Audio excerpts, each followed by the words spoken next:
আমরা তো স্বাধীনভাবে রাজনীতি করি, আমরা তো কারো চাপিয়ে দেওয়া কোনো বিষয়কে আমাদেরকে মেনে নিতে হবে সেটা তো ইসলামী আন্দোলন বাংলাদেশ অতীতেও সেই রাজনীতি করে নাই।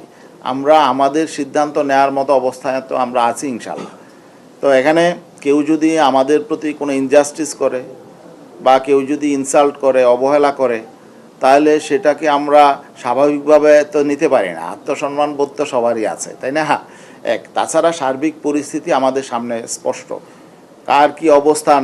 এখন আমরা দেখছি বিভিন্ন জনমত জরিপ, বিভিন্ন কি বলে এটাকে, এই বায়াসড বিভিন্ন সমীক্ষার মাধ্যমে আসলে একটা বিভ্রান্তিকর পরিস্থিতি তৈরির চেষ্টা চলে, তাই না?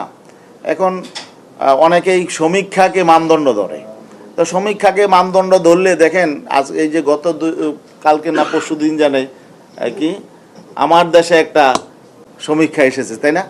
তো সেটা কি আসছে, সেখানে হলো বিএনপি 34% ভোটার বিএনপিকে চায়, 33% জামাত ইসলামকে, আর 7% একটু বেশি এনসিপি।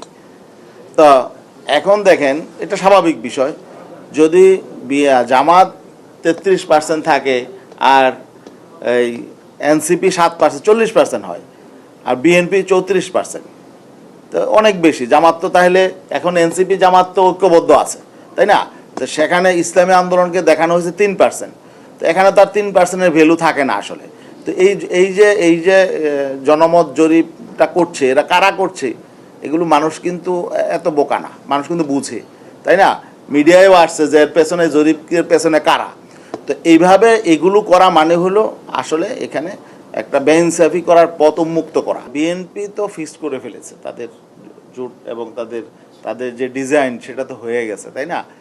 এখন বিএনপির সাথে দেখেন, ওই দিন বাংলাদেশ জামাতে ইসলামীর আমির, তিনি বিএনপি প্রধান জনাব তারেক রহমানের সাথে সাক্ষাৎ করে সেখানে ঘোষণা দিয়ে আসলেন যে তারা সামনে ঐক্যবদ্ধভাবে সরকার গঠন করার জন্যে আলোচনা করবে নির্বাচনের পরেও।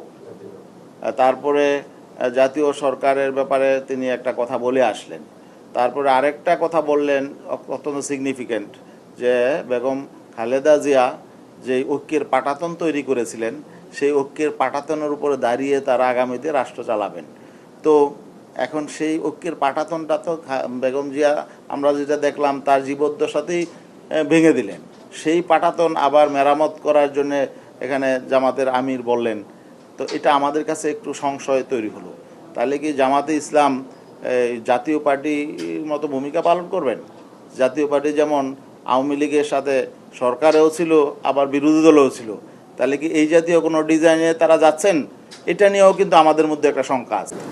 তা আমরা আশা করি আপনাদেরকে আনুষ্ঠানিকভাবে 2-1 দিনের মধ্যেই আমরা চূড়ান্ত কিছু ঘোষণা করতে পারবো। এখনও আমরা আলাপ আলোচনা চালিয়ে যাচ্ছি। আমরা আশা করি ইনশাল্লাহ একটা পর্যায়ে আমরা পৌঁছতে পারবো, আশা করি ইনশাল্লাহ আগামী 1-2 দিনের মধ্যে। এবং আনুষ্ঠানিকভাবে আমরা ইনশাল্লাহ আমাদের নির্বাচনটা আমরা কিভাবে করব এবং ওয়ান বক্স পলিসি কিভাবে বাস্তবায়িত হবে, এই বিষয়টা, এটার রূপরেখাটা আমরা আগামী 2-1 দিনের মধ্যে আমরা ইনশাল্লাহ আপনাদেরকে আনুষ্ঠানিকভাবে জানিয়ে দেবো ইনশাল্লাহ। সহযোগী সংগঠনগুলোর সাথে আমাদের আচরণ, তাদের অবস্থা, এসবগুলো নিয়ে আমাদের কথাবার্তা হয়েছে, আলোচনা হয়েছে। তো এখন আমরা অন্যান্য সমমনা আমাদের যে রাজনৈতিক দল যাদেরকে নিয়ে আমরা পথ চলা শুরু করেছিলাম, তাদের সাথেও আমরা পরস্পর যোগাযোগ করছি। আমাদের আলোচনা চলমান আছে। আমরা চাচ্ছি যে মানুষের মধ্যে যে আগ্রহ তৈরি হয়েছিল, যে প্রত্যাশা তৈরি হয়েছে, ওয়ান বক্স পলিসির যে প্রবক্তা পীর সাহেব চরমনাই এবং ঐক্যের বলা চলে প্রধান উদ্যোক্তাই তিনি, তার এই নীতি পলিসির আলোকে আগামীতে কিভাবে আমরা নির্বাচনে অংশ নিতে পারবো, মানুষের সমর্থন কিভাবে আদায় করতে পারবো, মানুষের প্রত্যাশা কিভাবে বাস্তবায়ন করতে পারবো, এটা নিয়ে আমরা এখনো পর্যন্ত আলাপ আলোচনা চালিয়ে যাচ্ছি। এই অবস্থাটা এখনো আমরা মনে করি হয় নাই, সেটা সময়ই বলে দিবে। আমরা চেষ্টা করছি আমরা যাতে ঐক্যটাকে টিকিয়ে রাখতে পারি এবং মিনিমাম একটা সমঝোতা সমন্বয় যাতে থাকে, আমরা সেই চেষ্টাটাও ইনশাল্লাহ করে যাব। যদিও নানা প্রতিকূলতা আছে, নানাবিধ সংকট আছে, তারপরও আমরা চেষ্টা করে যাব। এখন